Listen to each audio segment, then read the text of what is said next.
Já vai dar para gravar. Então, vamos lá.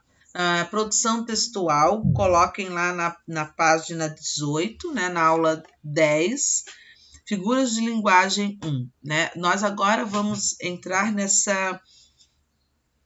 conteúdo, que é, na verdade, uma identificação de textos, né? Identificação de como utilizar ou não essas figuras para dentro de uma produção textual. Quando a gente fala de produção textual, dentro da sala de aula, a gente abrange vários tipos de texto. A gente não fala só na dissertação, ou, né? A gente está falando de uma narrativa, a gente está falando de uma crônica, a gente está falando de contos, enfim, a gente está falando de vários tipos de textos que podem ser utilizados, né? Esse tipo de conteúdo, esse tipo de figuras aqui. Até dentro de uma narração, a gente utiliza algumas vezes metáforas e comparações que podem seguir para um meio não subjetivo, trazê-lo assim de forma comparativa e metafórica, mas para um lado objetivo, quando a gente faz uma citação, por exemplo. Né? Então, é importante a gente ter o domínio dessas figuras, dessas linguagens, para a gente poder utilizar no gênero que favorece. Tá?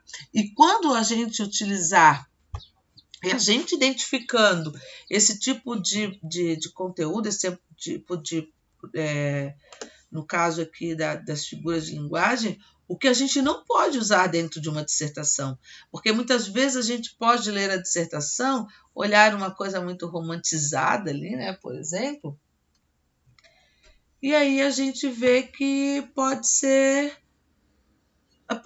trocada, né? Ah, não, aqui não cabe, ali cabe, enfim, tá? Então nós temos que ter essa noçãozinha, tá? Então vamos lá.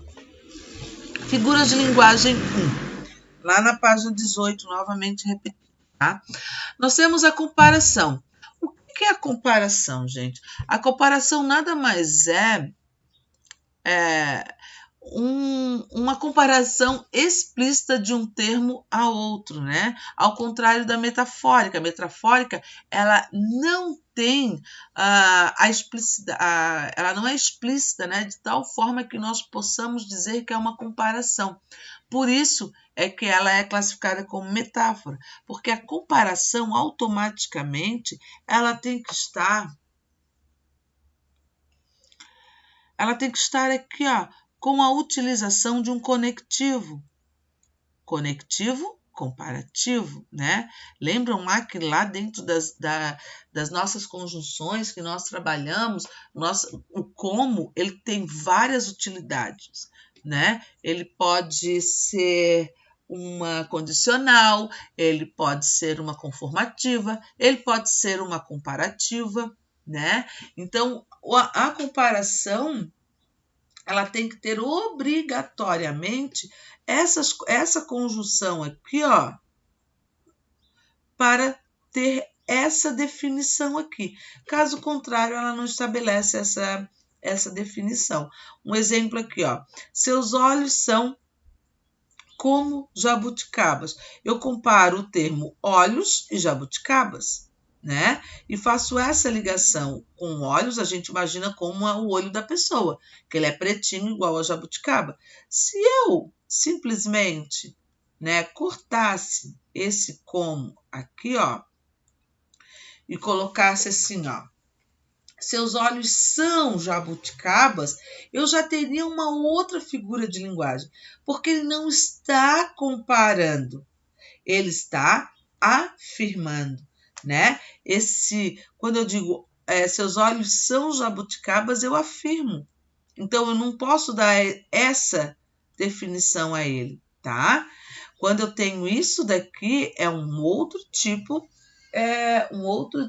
de figura de linguagem, certo? Então, ou ele pode estar como jabuticabas, assim como jabuticaba, tal qual jabuticabas, tais quais jabuticabas.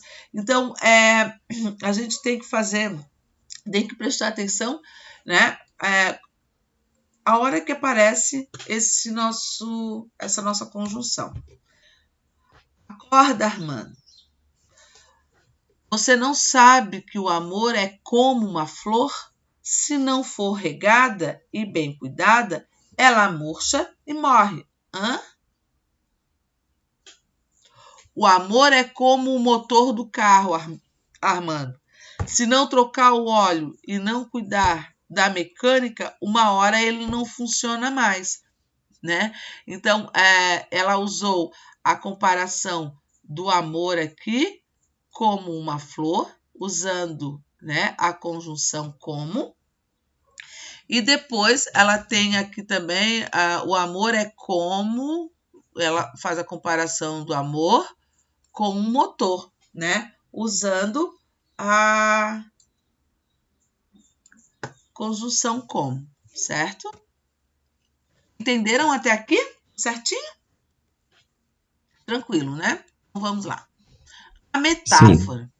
A metáfora representa uma comparação de palavras com significados diferentes. Uma comparação de palavras com significados diferentes, cujo termo comparativo fica subentendido na frase, diferente do como, né? A metáfora aqui, ela simplesmente vai dizer vai falar, vai afirmar, né?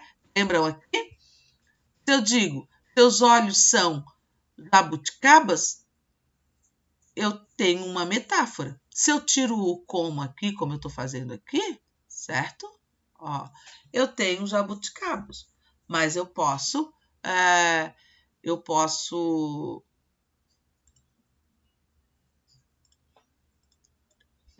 simplesmente deixar, porque aqui eu tenho o meu como. Se eu não tivesse, né, ela seria uma metáfora, tá? Então, esse é o termo, né? O comparativo subentendido que ele quis dizer aqui é que ele não tem a conjunção como.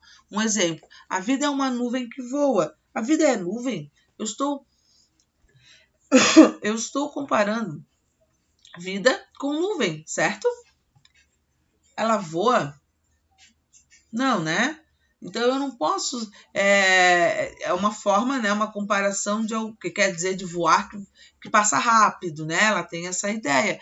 Então, ele colocou aqui entre parênteses, a vida é como uma nuvem que voa. Olha só, né? Então, ele tirou esse como aqui, é como se tivesse subentendido essa comparação.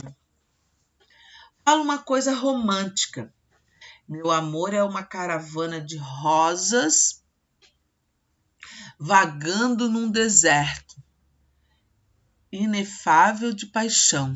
Que romântico. Uau, agora traduz. Aí você está querendo demais, né?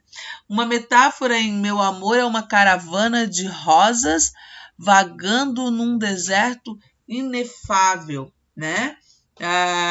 Quando ele compara o amor dele com essa caravana de rosas, né? Aqui ele trabalha a metáfora, né? Eu poderia colocar, se eu colocasse o como aqui, ó, né? Poderia colocar, meu amor é como uma caravana de rosas, vagando num deserto inefável. Eu quero que vocês vão grifando ali na apostila, tá? O que a gente for vendo, que tem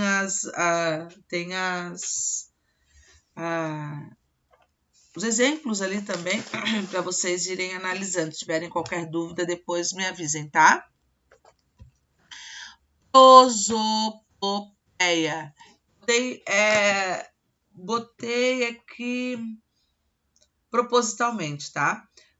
Prosopopeia ou personificação. É a atribuição de qualidades e sentimentos humanos aos seres irracionais. O jardim olhava. Eu dei vida ao jardim. O jardim olha, gente. Não, né? Então, o jardim olhava as crianças sem dizer nada. Eu dou vida a coisas inanimadas. É a mesma coisa quando eu falei para vocês, lembram lá, que a gente trabalhou Carlos Drummond de Andrade ontem, do bonde cheio de pernas, que eu chamei exatamente a atenção de vocês quando ele falou que tem pernas amarelas, pretas, brancas, né? Que ele brincou ali, né? Da questão da miscigenação, né? Então, ele brincou com aquela figura de linguagem, a personificação. Bonde tem perna? Não tem perna. Né? Ele está dizendo as pessoas que estavam dentro deste bonde. As pessoas que estavam dentro desse bonde, por isso essa questão aqui, tá? Depois, aí eu tenho uma chargezinha aqui do Chico, depois outro menino, eu não lembro, o Zé Lelé, né? Ele tá ali se olhando, né? Ele tá ali se admirando no espelho. Aí vem o Chico Bento e diz, tá se olhando no espelho, Zé Lelé? Eu não. Aí o Chico olha com aquela carinha dele bonitinha, né? Assim, ele é que tá me olhando. Então, o espelho não olha, né? Ali, essa personificação do objeto aqui, em dizer que ele estava olhando ele, não, né? Então, isso aqui é a personificação e é a prosopopeia. A personificação é expressa na última parte do quadrinho, que é essa parte aqui, né? Onde o Zé Lelé afirma que o espelho está olhando a ele. Assim, utilizou-se uma característica dos seres vivos, que é o olhar, que é o que a gente faz. Há um ser inanimado, que é o próprio objeto ali, que é o espelho, tá? Então, tudo que é um objeto relacionado ao ser humano, né, a gente tem essa ideia de prosopopeia ou personificação. A catacrese. A catacrese representa o emprego impróprio de uma palavra por não existir outra específica, tá? Ali na apostila, lá na página 19, tem a catequese, eu ia falar. A catacrese é 1, 2, 3. O terceiro parágrafo tem bem um exemplo claro ali, só para ficar mais fácil para vocês, tá? Podem grifar ali para entender melhor a caracterização dessa figura de linguagem. Quando eu digo que eu apresenta, né, um emprego impróprio de uma palavra por não existir outra específica. Não tem outra para colocar no nome a não ser essa, né? Ou é um nome especificado, assim, muito longo para definir aquela parte do objeto, enfim. Embarcou há pouco no avião. Embarcar é colocar-se a bordo de um barco. Então, barcou, tá? Barco, embarcou. Então, embarcar não é no avião, né? E sim num barco. Mas ele utiliza essa forma para mostrar, utiliza esse termo, né? Para designar que ele entrou no avião, né? Mas como não há um termo específico para o avião, eles utilizam o embarcar. Então, a catacrese apresenta aqui, dessa forma aqui. Lá na apostila, nós temos a figura de linguagem em si bem mais fácil de compreender. Essa daqui, a gente pode... imagino que vocês utilizassem isso daqui numa dissertação, um texto objetivo, né? Então, vocês não saberiam, eu coloquei propositalmente essa expressão para que vocês soubessem, de fato, que vocês estão vivenciando ali, escrevendo ali, né?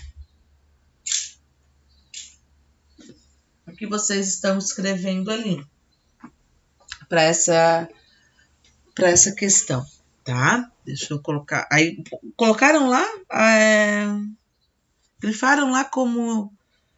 da parte da catacrese, o exemplo, A asa de xícara, a asa do bule, boca do túnel, dentre outros, o pé da mesa, o braço do sofá, dente de alho, cebola de cabeça, né? Tem várias formas que a gente utiliza no nosso dia a dia que nós nem nos damos conta, né? Que utilizamos isso como uma figura de linguagem. Aí aqui nós temos uma chargezinha, né, que expressa o que é a especificidade, né, do negócio. O senhor poderia me ajudar? Estou meio perdida, uma bala atrás do cara, né? O uso da expressão bala perdida é utilizada por não ter outra mais específica, para dizer que a bala não foi no alvo, né? Como era. Então já caiu, a gente pode perceber que essas figuras de linguagem já caiu no uso no nosso dia a dia, que muitas vezes a gente nem percebe, né?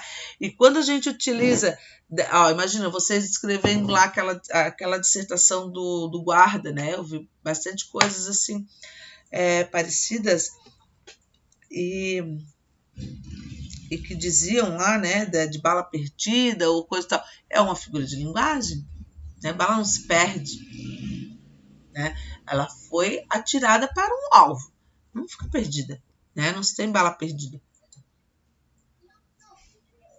Tá certo? Depois, metonímia. A metonímia é a transposição de significados considerando parte pelo todo, ou autor pela obra, né? Ou dentre outras coisas, né? A parte pelo todo a gente faz ou a marca pelo produto, tem vários tipos de metonímia aqui, né? Se nós formos designar, certo? Quando eu digo ali, ó, costumava ler Shakespeare, nós não vamos pegar o Shakespeare, colocar na nossa frente e lê-lo. Isso nos subentende que costumava ler as obras de Shakespeare, né? Olha só tudo o que foi retirado aqui, né? Então, quando a gente faz isso daqui, ó,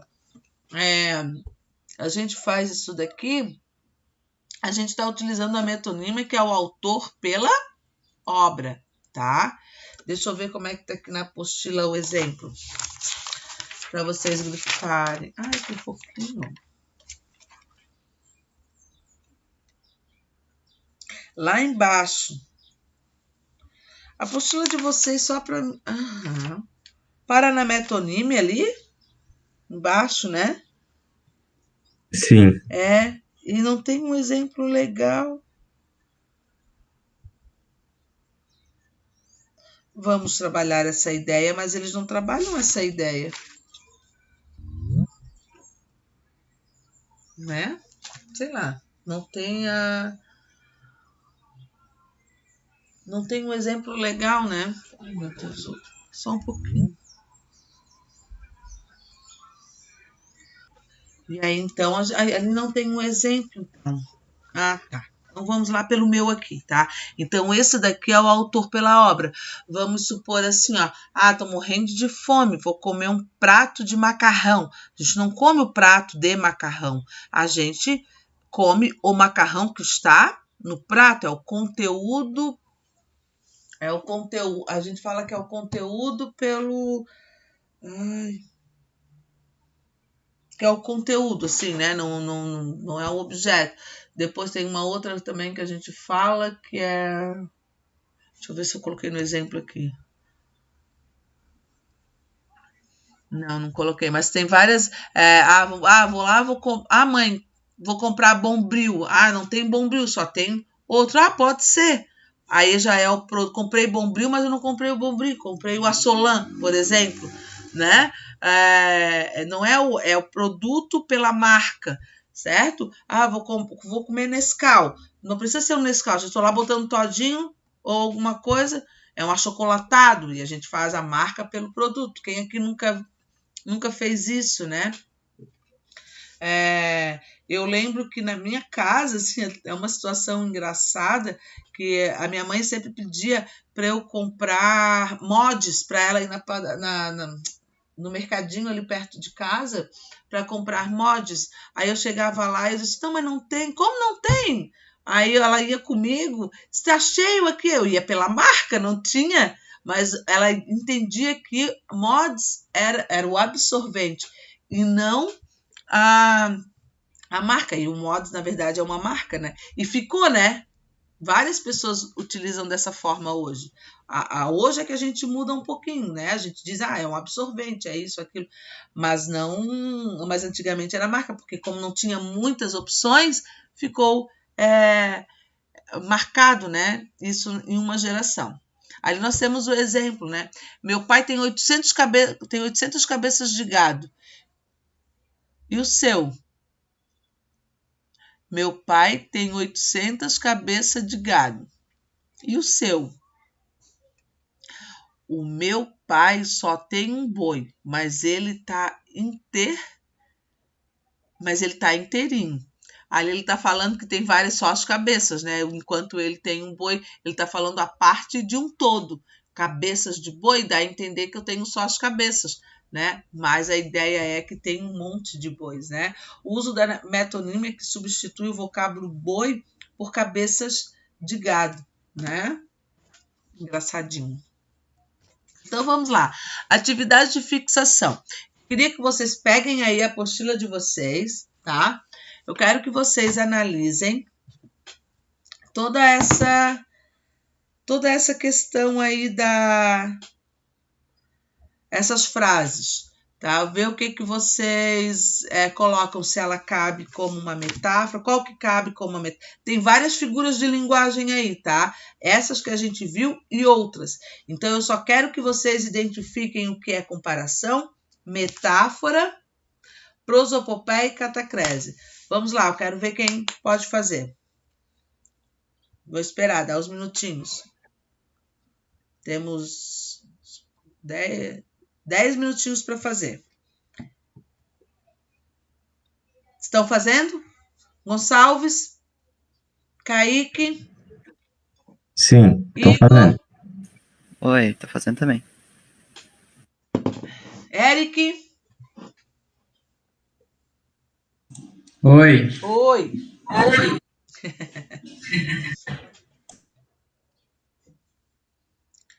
A Samarita, o Léo, Lelê. Tá fazendo, Lelê? A Lelê não fala.